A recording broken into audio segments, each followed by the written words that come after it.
like how does that get embedded into the models?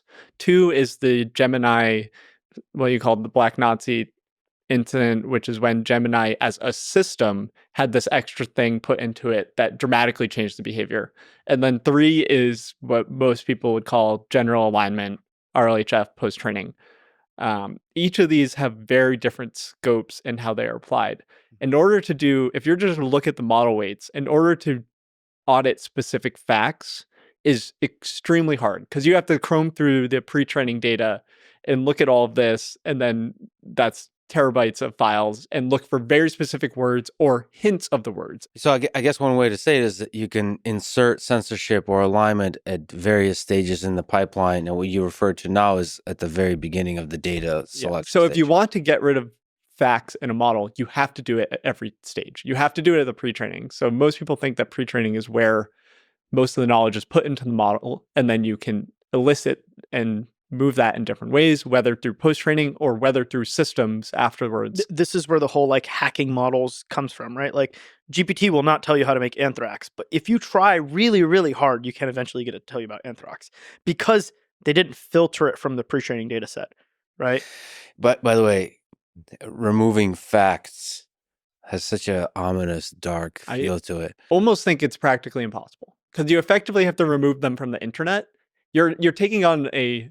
Well, did they remove the thing from the subreddits, the MMMMM? It gets filtered out. Right. So you have quality filters, which are small language models that look at a document and tell you, like, how good is this text? Is it close to a Wikipedia article, which is a good thing that we want language models to be able to imitate. So couldn't you do a small language model that filters out mentions of Tiananmen Square in the data? Yes, but is it going to catch wordplay or encoded language? I mean, people have been memeing on like games and other stuff how to like say things that don't say Tiananmen Square. So there's always like different ways to do it. There's, hey, the internet as a whole does tend to just have a slight left bias, right? Because it's always been richer, more affluent, younger people on the internet relative to the rest of the population. So there is already inherently a slight left bias, right, on the internet. And so how do you filter things that are this complicated, right? Is it like, and some of these can be like, you know, factual, non-factual, but like Tiananmen Square is obviously the example of a factual, but it gets a lot harder when you're talking about aligning to a ideal, right?